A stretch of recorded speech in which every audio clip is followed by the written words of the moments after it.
Our position is that it is not acceptable to cut Social Security, cut Medicare, cut Medicaid, cut veterans' benefits, or cut nutritional assistance from children and families in order to pay for massive tax breaks for billionaires and wealthy corporations. House Democrats will fight hard to protect working class Americans and the things that matter to them, not the wealthy, the well-off, and the well-connected. Keep your hands off Social Security and Medicare.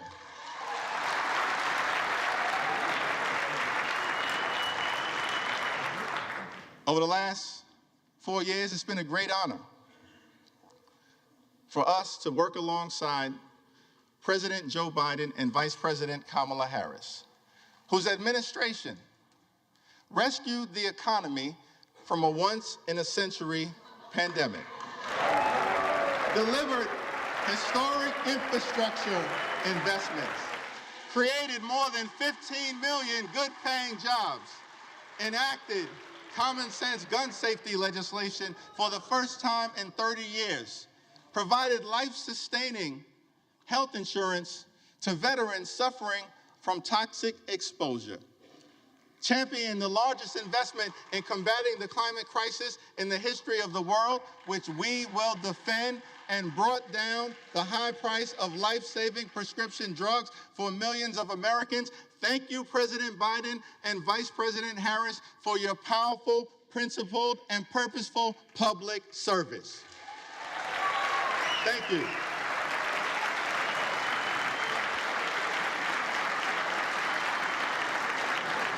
Two months ago, the American people elected Donald Trump as the 47th President of the United States of America.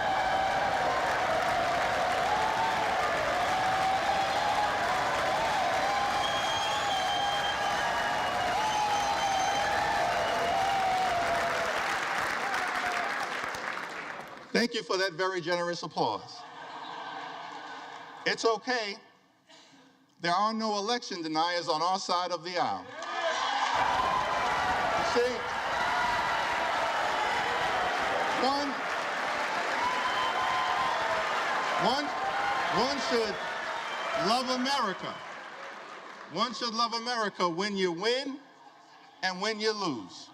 That's the patriotic thing to do, and that's the America that House Democrats will fight hard to preserve because we love this country. America is bigger than any one campaign, any one election, or any one individual. America, the land of the free and the home of the brave. Let us never forget that our country is free, not simply because we are strong. America is strong because we are free.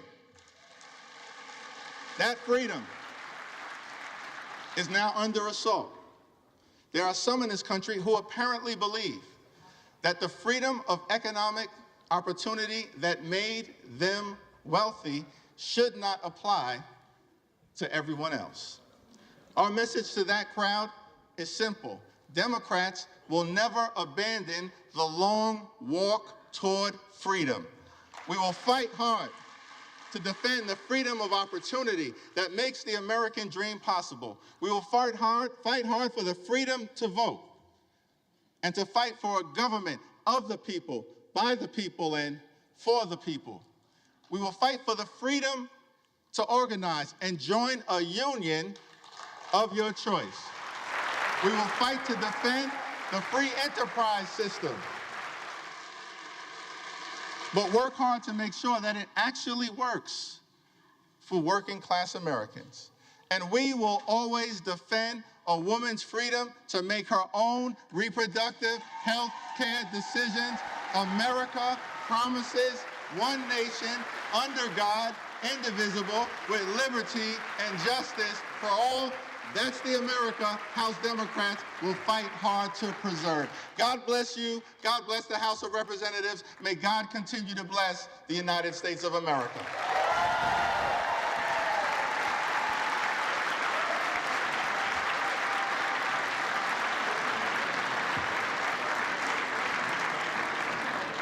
It is now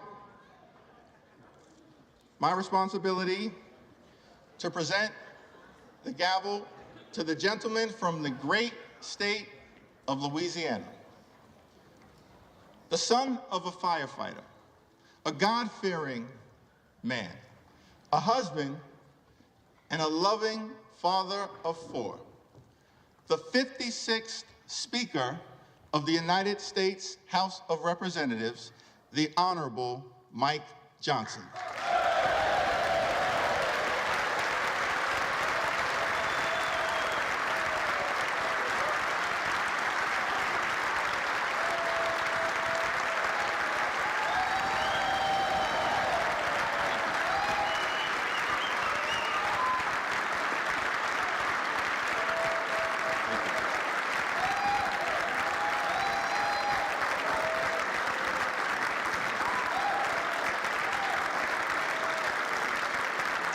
Thank you.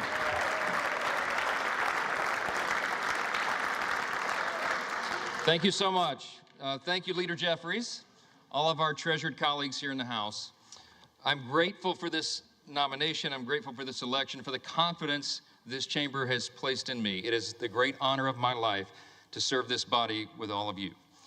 Of course, these are difficult days in our home state of Louisiana, where I come from. We all know about the terrorist attack in New Orleans, and it's really shaken our state. People are reeling from that attack. It took the lives of 14 innocent people, and it injured dozens more. And I wanted to begin appropriately today. If we could, I'd ask you all to join me in a moment of silence for the victims of this horrific act.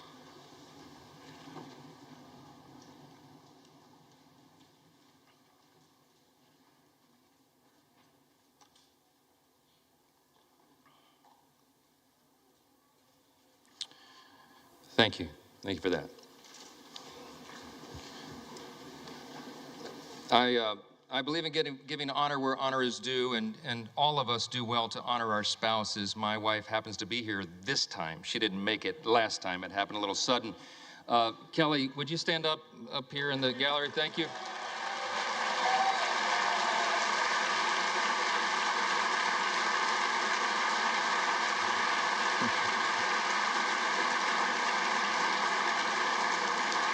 And we have our four children here, Hannah, Abby, Jack, and Will. We all stand up just really quickly. Come on.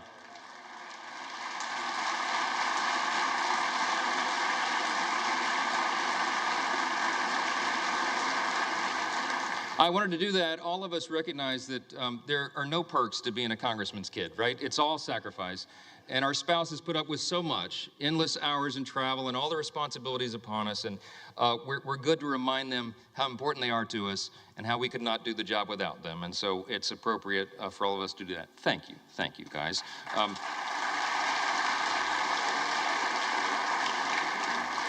This is a momentous time in the history of our nation. It really is. And as members of the 119th Congress, we are stewards of the great American Revolution that began almost exactly now 250 years ago, 1775 and 1776. It will fall at the time of this Congress, the great anniversary. And in these 2.5 centuries, we've been reminded repeatedly that freedom is never free. And we have stood tall as the greatest nation on the face of the earth. It is without debate. We are the freest, the most powerful, most benevolent nation that has ever been in the history of the world. And it's not by happenstance. We're the ones who settled the West. We're the ones who ended slavery, who laid the transcontinental railroad, who gave women the right to vote, who won 2 world wars, who landed on the moon, and who won the Cold War. Throughout our history, we have done what no one thought was possible. And still, at 250 years old, our nation is actually a young nation. This past fall, I had opportunity to go to the G7 speakers meeting that was held in Italy. It's the only international trip I took as speaker over the last 14 months because I didn't have time to do it, but it was a quick 3-day jaunt, and met with my colleagues, the speakers of the other parliaments, the great governments around the world. And we talked about that, how really special America is, how unique we are in our place on the globe, and how important it is for us to maintain that. And as I talked to these colleagues from around the world, I thought, our closest allies, you know, who recognize how important we are, how important this body, this House is. I thought about how is it that such a young country has become so exceptional, so singular in its importance, that today stands as the world's leader in liberty and the economy and culture.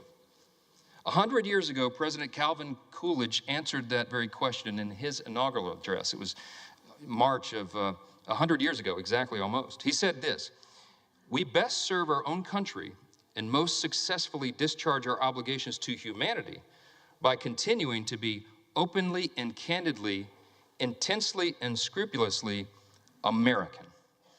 I love that. I love that. Today, yeah, that's right. That's an applause line.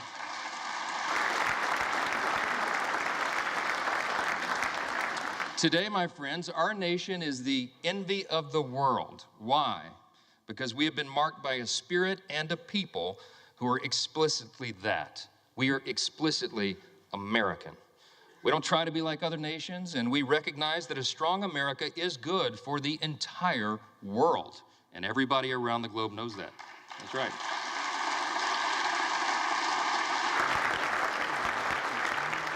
We also recognize that the core principles that made America what we are must still be preserved today. The principles, I call them the 7 core principles of American conservatism, but it's really the 7 core principles of the nation itself. Individual freedom, limited government, the rule of law, peace through strength, fiscal responsibility, free markets, and human dignity. These are the ingredients, the things that made us who we are. And in America, we know that human flourishing is best achieved by adherence to time-tested truths. We could list a number of those simple truths. Here's a couple. It's better to give a hand up than a hand out. That innovation thrives when bureaucracy dies.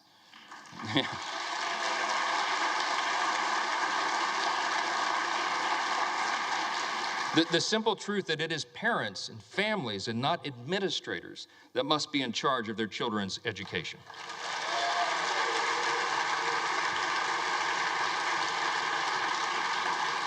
The path of prosperity has long been paved with policies that put America and Americans first. And that is what we will champion in the 119th Congress.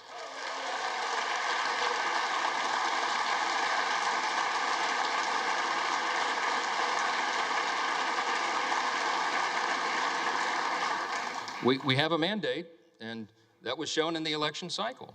The people want an America First agenda. They do. Sadly, for the past 4 years of divided government, too many politicians in Washington have done the opposite. Open borders and overregulation have destroyed our cities and stifled innovation. Inflation and weak leadership have left Americans poorer, and they have placed our country in a perilous position. That's right. But in recent months, we've witnessed something happening, something that's really remarkable, a political moment in our modern history, a groundswell of Americans from every state, race, and religion who now demand that we put the interest of Americans first again, and we will, and we will.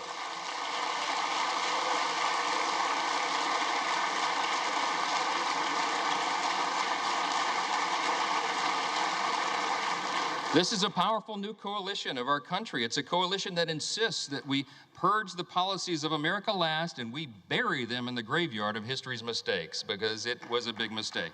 To that end, this Congress will renounce the status quo and we will listen to the voices of the people. We will act quickly and we will start by defending our nation's borders. That's the #1 priority. Yes.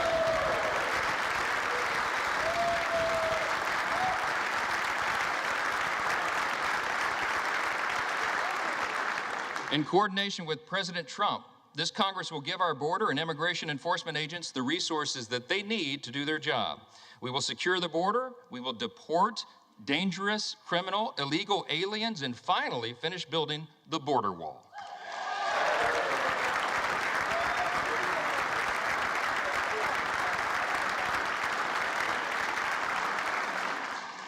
You said you'd work with us on that, Hakeem. I'm counting on it.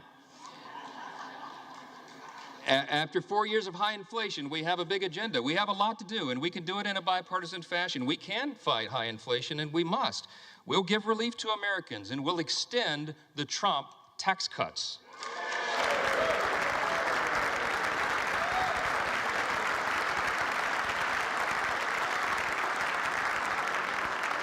We're going to protect our industries from one-sided trade deals, and we're going to bring overseas investments back to America's shores. That's right. We'll defeat the harmful effects of inflation, and we'll make life affordable again for America's hardworking people.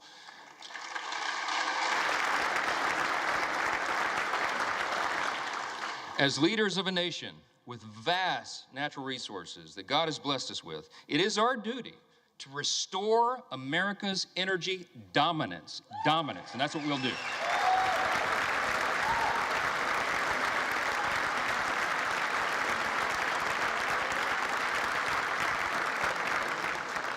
We have to apply common sense. We have to stop the attacks on liquefied natural gas, pass legislation to eliminate the Green New Deal, that funding.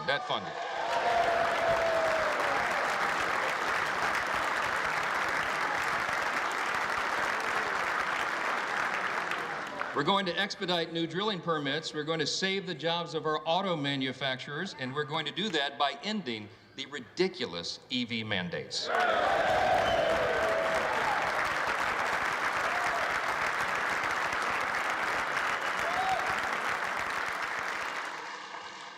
And as heirs to the American Revolution and the descendants of patriots who defied tyranny, in the coming months, we are going to pass legislation to roll back the totalitarian fourth branch of government known as the administrative state.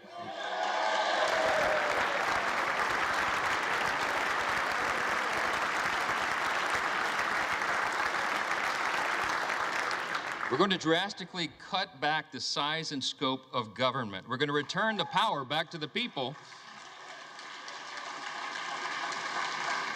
And in coordination with President Trump and his administration, we are going to create a leaner, faster, and more efficient federal workforce. We need to do that. Our people do not deserve to be ruled by millions of bureaucrats they've never voted for, never met, and can never hold accountable. They deserve a government that is led by those they've elected to lead. That is how Article 1 is supposed to work. That was the idea of the Congress, and we will return to that principle. The American people have called on us to reject business as usual and throw out the status quo. We must and we will heed their call.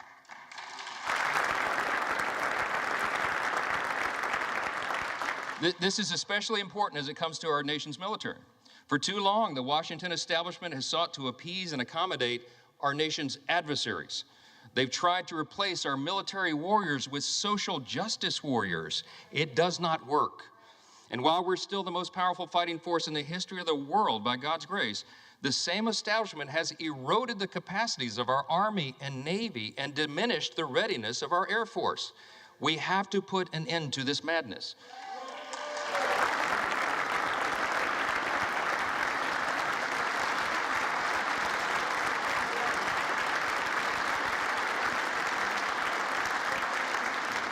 My friends and my colleagues, I think we should all unite in this idea. It is time now to reinstate fear in our enemies, refocus our mission on lethality, and realign our commitment to peace through strength right now.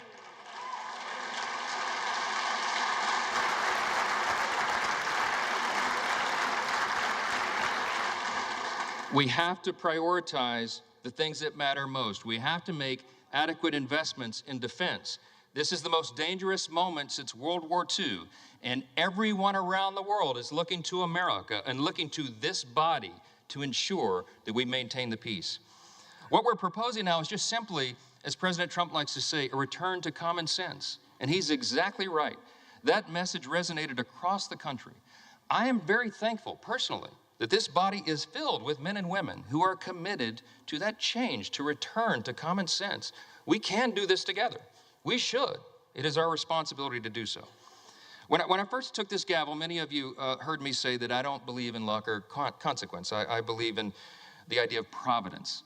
And this morning, I participated with many of you early this morning in the 119th Congress Interfaith Prayer Service. It was held at St. Peter's Catholic Church. Many of you were there. It was an ecumenical service and a bipartisan service, which was great. My good friend Hakeem Jeffries began by reading with the Old Testament. He read out of Deuteronomy 10. And then I was asked to provide a prayer for the nation. I offered one that is quite familiar to historians and probably many of us. It said right here in the program, it says right under my name, it is said each day of his 8 years of the presidency and every day thereafter until his death, President Thomas Jefferson recited this prayer. I wanted to share it with you here at the end of my remarks, not as a prayer per se right now, but as a reminder of what our third president and the primary author of the Declaration of Independence thought was so important that it should be a daily recitation. Let me just read you that prayer. It goes like this. Thomas Jefferson's Prayer for the Nation, it's entitled. Almighty God, who has given us this good land for our heritage, we humbly beseech thee that we may always prove ourselves a people mindful of thy favor and glad to do thy will. Bless our land with honorable ministry, sound learning, and pure manners. Save us from violence, discord, and confusion, from pride and arrogance, and from every evil way. Defend our liberties and fashion into one united people the multitude brought hither out of many kindreds and tongues. Endow with thy spirit of wisdom those whom in thy name we entrust the authority of government, that there may be justice and peace at home, and that through obedience to thy law, we may show forth thy praise among the nations of the earth. In time of prosperity, fill our hearts with thankfulness, and in the day of trouble, suffer not our trust in thee to fail, of which we ask through Jesus Christ our Lord. Amen. That was Thomas Jefferson's prayer. Yeah.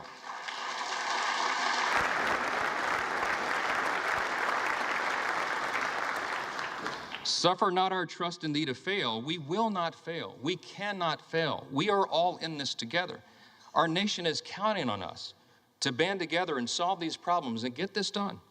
I've said before that I believe God has elevated each one of you, that's just my belief, to your positions of leadership. And it's an act of providence that you've all been placed in your specific roles in this specific moment at this historic time, at the 250-year inflection point of the greatest nation in the history of the world. It is no small thing. We're also witnesses to the providence that spared our incoming president, President Trump, from the assassin's bullet, remarkable as that was, and to the new coalition of Americans that has risen from every creed, color, and cul-de-sac who want us to put America first.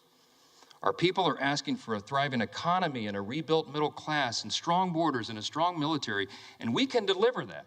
See, these objectives and these aims don't have an R or a D behind them. They have a USA. That's what we're about.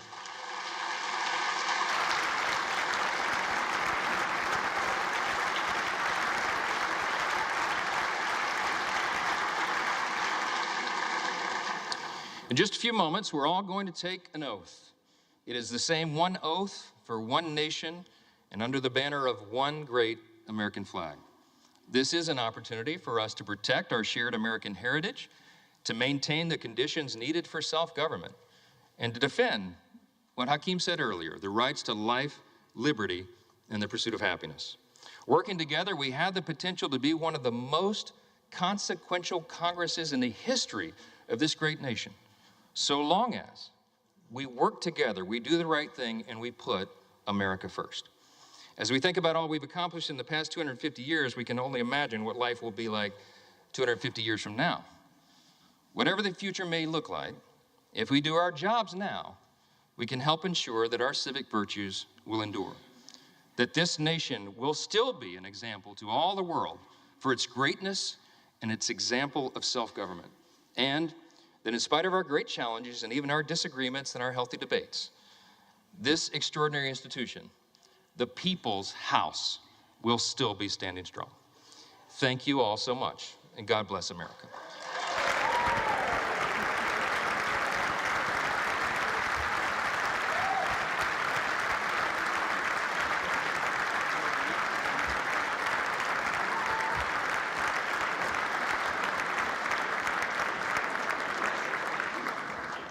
So as the sequence of events requires, I am now ready to take the oath of office.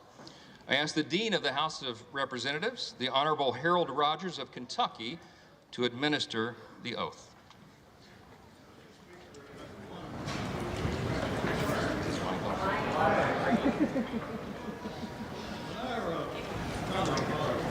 Hold just a second, Dean. We don't have the microphone on yet.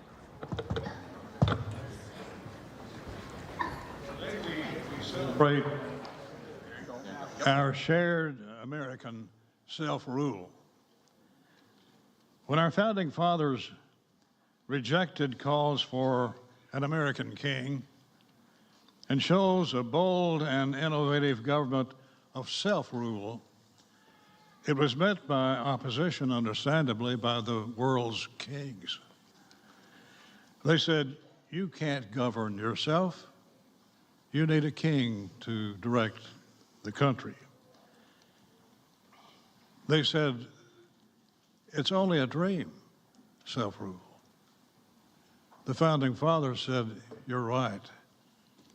It's the American dream."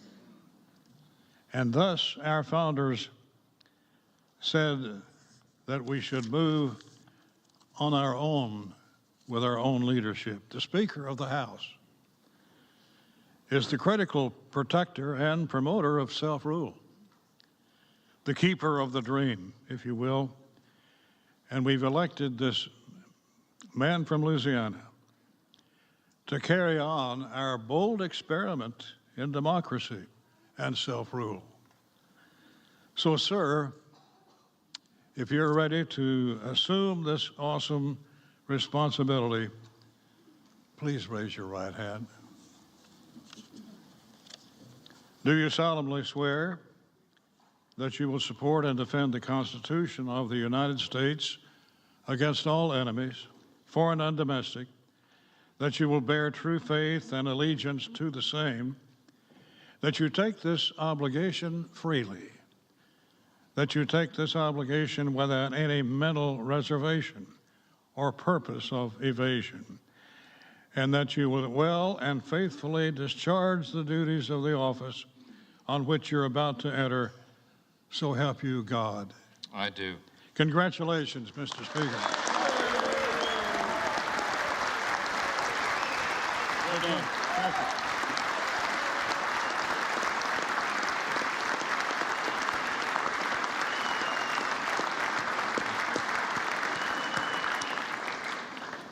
You may as well remain standing, because according to precedent, the chair will swear in the members-elect en masse.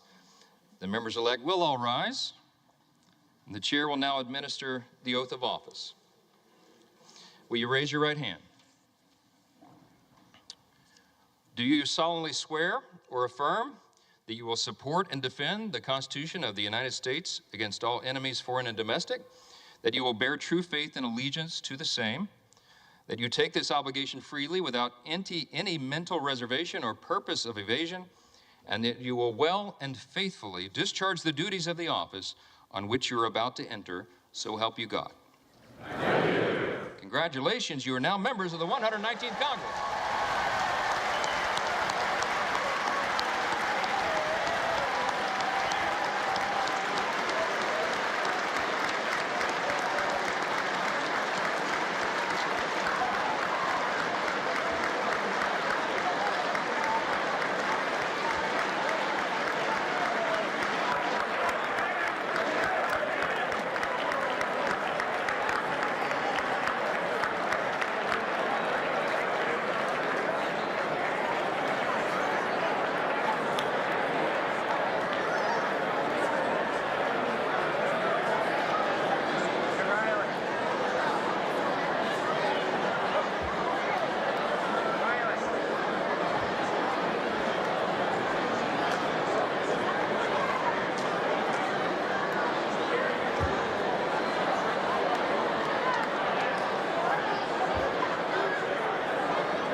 And you're watching live coverage of the 119th Congress opening day. The Congress has now been sworn in. There are 434 members of the Congress. There is a Speaker of the House elected on one ballot. That one ballot took about 2 hours, though, and that is Speaker Mike Johnson from Bossier City, Louisiana. He has been reelected. Hakeem Jeffries is the leader of the Democrats. So one vote got Speaker Johnson elected. It was a little bit dramatic at times.